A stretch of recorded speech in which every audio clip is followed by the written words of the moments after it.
Good morning, everyone. Today, House and Senate Democrats stand united on the steps of the Capitol. I was reminiscing with my colleagues as we came down the steps that in 2006, when we passed the reauthorization of the Voting Rights Act, we came down the steps in a bicameral, bipartisan fashion. Over nearly 400 members of the House voted for the bill. It was unanimous in the Senate. By contrast, we stand here as Congress has gone without passing a reauthorization of the Voting Rights Act to correct what the Supreme Court did. We have gathered here to celebrate the 50th anniversary of the signing of the Voting Rights Act this August 6th. And we have come to demand that the Republicans stop blocking action to restore and preserve the essential protections of the Voting Rights Act for every American. As I mentioned, August 6th marks the 50th anniversary of the signing by Lyndon B. Johnson of the Voting Rights Act, one of the most consequential pieces of legislation in the history of our democracy. For almost 50 years, the Voting Rights Act has stood as the guardian of America's right to vote, of Americans' right to have their voices heard in the direction of their government and the shape of their future. John Lewis was one of the leaders who fought for the right to vote, and the March to Selma was a march to the ballot box. We're so honored to serve with him and that he's with us today. Hey, John. 2 years ago, the Supreme Court decided to dismantle some of the most important protections of the Voting Rights Act. And the 2 years since, despite the long-standing bipartisan legacy of the Voting Rights Act, the Republican Party has refused to allow a renewed and strengthening Voting Rights Act to come to the floor. Now the Republicans have decided to adjourn for nearly 6 weeks. And we are gathered here to say that it is wrong. It is wrong for Republicans to have left without acting on the Voting Rights Act. It's wrong for Republicans to permit this most fundamental right of our democracy to be eroded. It's wrong to make it harder to vote in this country. The right thing to do is to pass the renewed Voting Rights Act and other empowering legislation. Too many have given too much, John Lewis, to defend and advance the right to vote in America, from the founders to the heroes of Selma to the brave men and women in uniform who risk and give their lives for our freedom every day. We cannot and we must not and we will not allow voting rights to be eroded. I am very pleased to welcome to the House side a great member of the United States Senate, a champion for Voting Rights Act over the years and for expanding freedom in our country, the great Senator Patrick Leahy, chairman of the Judiciary Committee in the Senate. Leader Pelosi and all your colleagues, thank you. It's an honor for me to be accepted over here on the people's side of the Capitol. And I do remember what you said about the day we all stood down here, a bipartisan group, House and Senate, celebrating what we did. And I remember us standing there when President Bush, George W. Bush, signed it.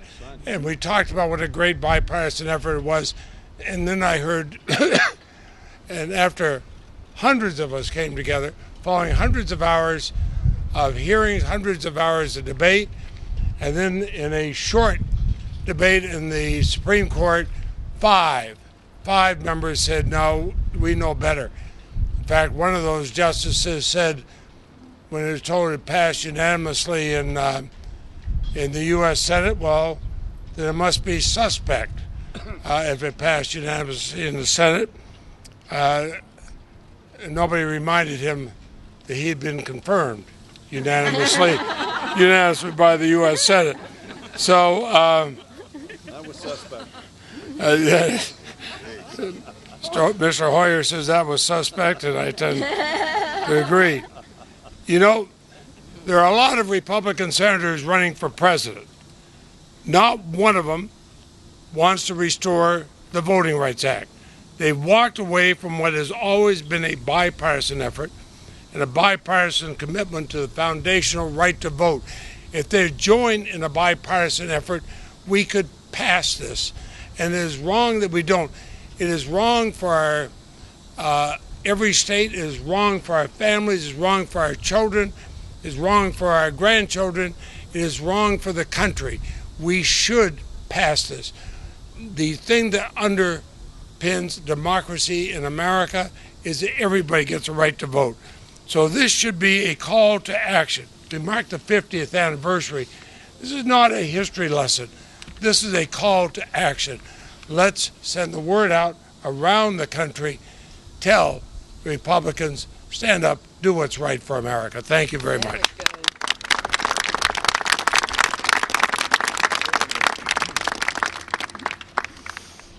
My name is Steny Hoyer. When the Voting Rights Act was passed, Patrick Leahy and I were in law school just a few blocks from here at Georgetown Law School. And we were learning about the central facts of our democracy. The vote is the citizen's voice in a democracy. And it ought to be sanctified by those of us who serve in this House and that Senate and that court.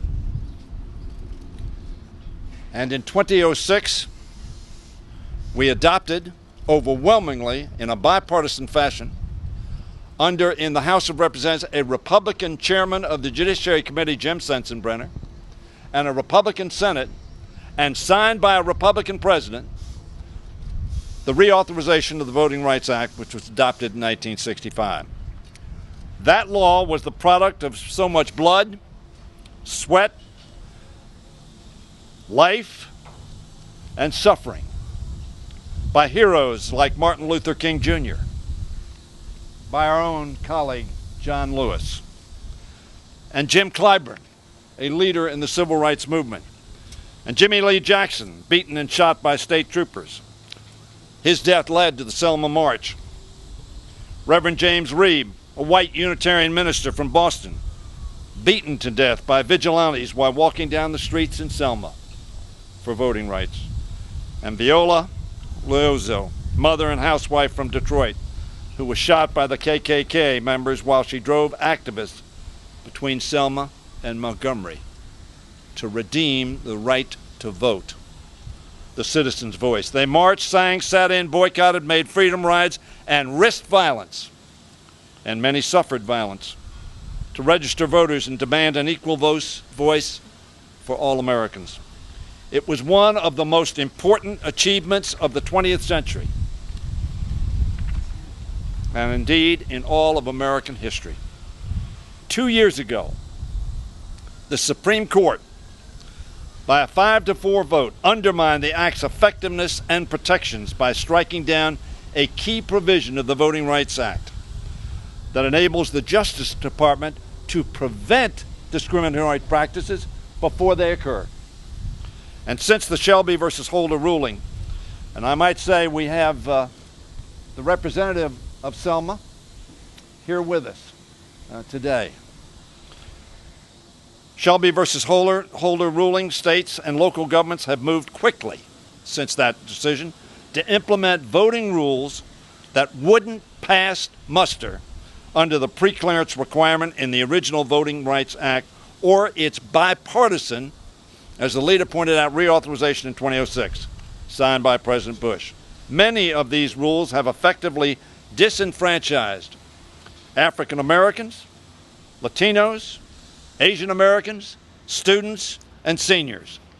Congress must, it should, it has a moral obligation to act to prevent states and counties from restricting ballot access or diluting the voting power of minority communities. Let's observe this milestone by restoring the voting rights protections that were achieved through the great struggle of the civil rights movement and wrongly unraveled by the Supreme Court in 2013. We are here, all of us, all of my colleagues, and all of the Democratic colleagues with whom I serve, and I suspect many Republicans who want to see the Congress restore this critical protection for the citizen's voice in America. Now I'm pleased to yield to the Assistant Leader, a great leader in the civil rights movement in his own right, Jim Clyburn of South Carolina. Thank you. Thank you very much, Steny. Thanks to all of my colleagues for being here today. I think all of us recall that when the Supreme Court issued its opinion in Shelby, Chief Justice Roberts invited the Congress to take a look at the formula. He thought the formula to be outdated since it was predicated upon the elections of 1964, though we believed that Representative Conyers and Sensenbrenner had done a very good job of developing a record, updating that formula. We thought it's sufficient. Supreme Court thought otherwise, but for some reason, the Speaker of the House, even though Representatives Sensenbrenner and Conyers have fashioned a very good compromise, a bipartisan compromise joined in by Representative Scott and Shabbat, a real bipartisan compromise that the Speaker is refusing to bring to the floor. We think that it is unconscionable for the representatives of the American people to put stumbling blocks or allow stumbling blocks to be in the way of the vote. There's nothing more fundamental to a democracy than an unfettered right to vote. We're here today to ask the Speaker to allow us to vote on restoring the Voting Rights Act to its proper form. If we need any indication of whether or not it's needed, one needs to only look at the plethora of states, not just in the South, Pennsylvania, another state, that just decided that it would erect stumbling blocks to voters trying to cast an unfettered ballot. So I believe that it is incumbent upon us to do what is necessary to say once and for all, we believe that a fundamental right, such as the right to vote, should never be obstructed. And with that, I would like to yield to my longtime friend, John Conyers, who... Top of the morning. Top of the morning, everyone. 50 years ago, Democrats and Republicans set partisan divisions aside to enact the Voting Rights Act. And since Shelby versus Holder, the decision that struck at the heart of the act, the Section 5 pre-clearance provision, we've witnessed attack after attack throughout this country on voting rights. And so as the only sitting member of the Congress who voted for the act in 1965, I implore all of my congressional colleagues to come together to protect not only all of our citizens' right to vote, but to safeguard democracy itself. I congratulate the leader and everyone else that is here. Thank you. Great, John. Well done. John. I'll just go ahead and get started. I'm Congressman G.K. Butterfield, chairman of the Congressional Black Caucus. 50 years ago, August 6, 1965, was a day in American history that reversed decades of African American disenfranchisement from the political process. The bipartisan enacted VRA resulted in the elimination of the literacy test, enabling thousands of black Americans to register to vote for the first time. The VRA also enacted a Section 2 that allowed black communities to litigate discriminatory election schemes. We used Section 2 successfully, litigating challenges in state and local communities. After winning those cases, federal judges required significant changes in redistricting and election schemes and systems, now resulting in African Americans and other minority groups being elected to Congress and other important positions.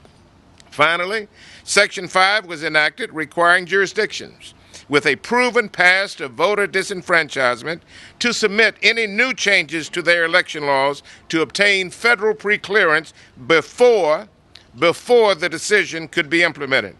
Section 5, in the outset, was ignored by southern states. Slowly, covered jurisdictions began to submit their election changes after we demanded that they do so. Most were approved. Some were not. The critics of Section 5 have been unrelenting in their attack on Section 5. On June 25, 2013, the U.S. Supreme Court addressed the Section 5 issue. It did not find Section 5 to be unconstitutional. The court, rather, called on this Congress to update the formula that determines which jurisdictions should receive scrutiny in their election changes. Unless this Congress and the Republican majority update the formula to determine which jurisdictions should submit their changes, it will be a license, ladies and gentlemen. It will be an invitation to states and their subdivisions to pass discriminatory election laws with impunity. Many states have already started, including my state of North Carolina. The Supreme Court's decision was on June 25th of 2013. On July 25th of 2013, 30 days later, the North Carolina legislature passed the most discriminatory laws in the nation, along with Ohio and Florida and other states. And that legislation, those pieces of legislation, went into effect. Why? No Section 5 review. Therefore, the Congressional Black Caucus calls on the Republican majority to amend the Voting Rights Act, to restore the Voting Rights Act, and give every American unfettered access to the ballot box. At this time, I would like to yield to the chair of the Congressional Hispanic Caucus, my friend from the state of California, Congresswoman Linda Sanchez. Thank you, Mr. Butterfield. I'm Congresswoman Linda Sanchez, and I'm the chair of the Congressional Hispanic Caucus. And least we think that Voting Rights Act only applies to the African American community. It applies to every community and every person that is eligible to vote. I grew up in Orange County, and sadly, Orange County has a history of trying to present obstacles for eligible voters to go and exercise their right to vote. We had polling guards there to intimidate voters in certain minority districts, or precincts, I should say, to intimidate them from exercising their right to have their voice heard. Not too long ago, we had a candidate for office send out letters to naturalized citizens stating that if they are immigrants, despite the fact that they are citizens and eligible to vote, that because they are immigrants, if they even tried to exercise their right to vote, they would be arrested at the polls. So far from living in a perfect democracy, we know that there are intentional obstacles that are put in front of communities to make it harder for them to lift up their voice. We should be in session today, but Republicans put a closed for business sign on the door and left for almost 6 weeks. But my colleagues that are standing here and I recognize that there is still much unfinished congressional business that needs to be done, and voting rights is at the top of that list. You know, as a representative who speaks for the Hispanic community, we see attack after attack, week after week.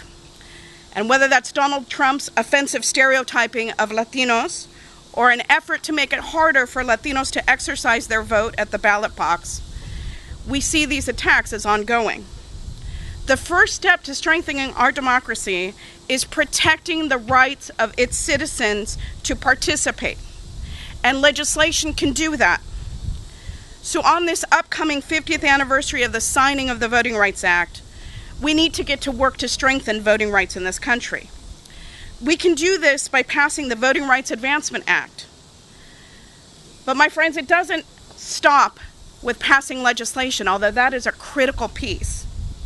Because what good is the right to vote if people never exercise it? What good is the right to be heard if people don't raise their voices? We especially need our youth to be engaged, to care that generations before them, like Mr. Clyburn and Mr. Lewis, fought long and hard for this fundamental democratic right. I have a special message for Latino youth and all eligible citizens. Whether you're getting ready to go to college or to spend some time on a family vacation this summer, think about the important role you play in your community. Each year, 800,000 Latinos turn 18 and become eligible to register to vote. 1 in every 4 children in America is now Latino. We need you to make your voices heard. Y ahora unas breves palabras en español. El aniversario de la Ley del Derecho al Voto, tengo un mensaje especial para nuestros jóvenes latinos. Este mensaje es que necesitamos que ustedes hagan escuchar su voz. Los republicanos nos siguen atacando y la única manera de cambiar esto es a través del voto. Tenemos que proteger nuestro derecho a votar y tenemos una responsabilidad de ejercer el derecho al voto. ¿Qué vale el derecho a votar si no lo hacemos? Si no votas, no te quejas. There is so much that our country gains from a vibrant democracy in which everyone participates. Sí podemos, sí votamos. Thank you. And now it's my pleasure to introduce the chair of the Asian Pacific Islander Caucus, a colleague of mine from California, great champion for her community and for voting rights, Representative Judy Chu.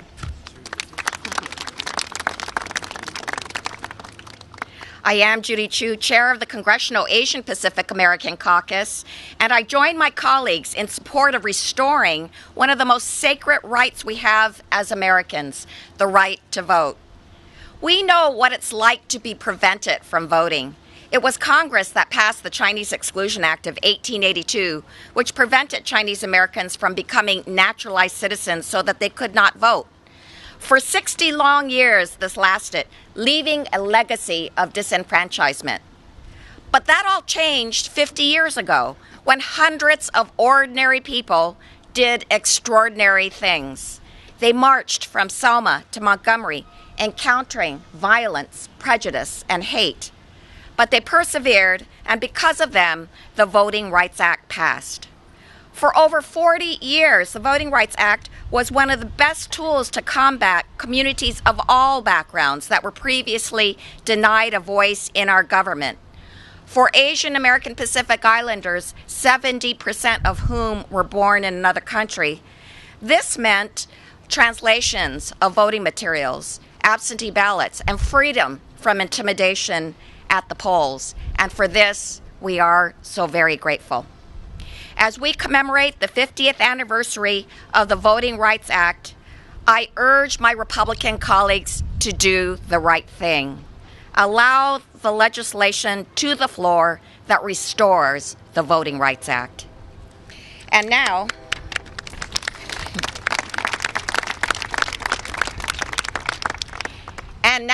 I yield to an amazing icon of American history and an icon of the fight for the Voting Rights Act, and that is the great John Lewis.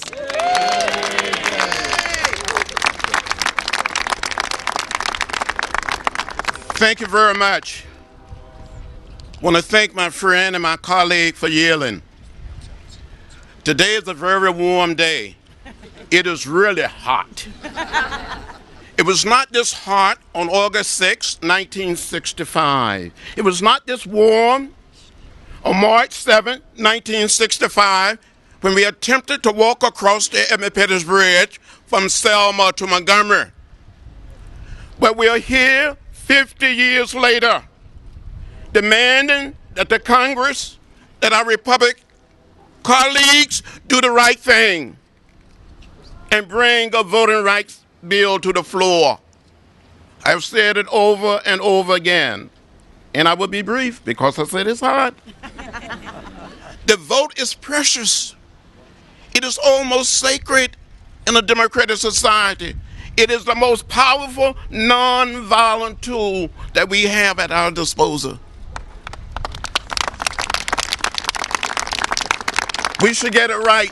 If we can get it right, maybe, just maybe, here in America, our system will serve as a model for the rest of the world. People struggled. People died. People were murdered. The 3 civil rights workers in Mississippi, Andy Goodman, Micah Sherner, and James Chaney.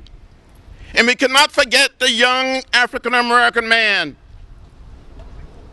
Jimmy Lee Jackson, in Lowndes County, who later died in Selma, Alabama. We come too far. We made too much progress, and we cannot and must not go back. We must open up our democratic way of government and let all of our people come in. And it doesn't matter whether we're black or white, Latino, Asian American, or Native American. America is for all of us, Democrats and Republicans and independents alike. The Congress must do the right thing. Thank you.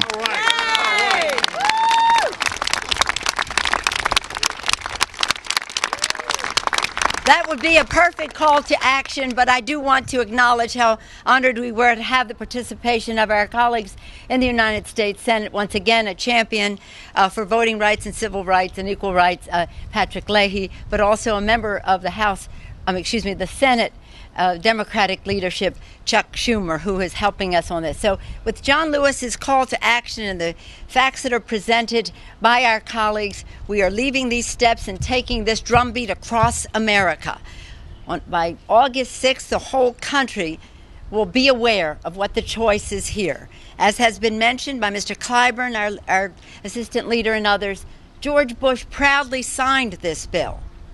I'm going to get you the photo of us coming down the steps with Mitch McConnell in 2006. We were in the minority. Remember, John? Yes. And John Conyers? Yes. And Mr. Clyburn, who did write that bill. And we worked so closely together. When they were in the majority, we got that big vote. What's happened to the Republican Party? What they did then was right. What they're doing now is wrong. And we want the American people to join us. So you will see, again, a drumbeat across America to support the Voting Rights Act, but in doing so, to support our great democracy, to honor our founders, the vision of our founders, the sacrifice of our men and women, and the aspirations of the American people. I thank my colleagues for taking the heat this morning and being here, even though the Republicans have left town, and I thank all of you for joining us. Upward and onward. Thank you.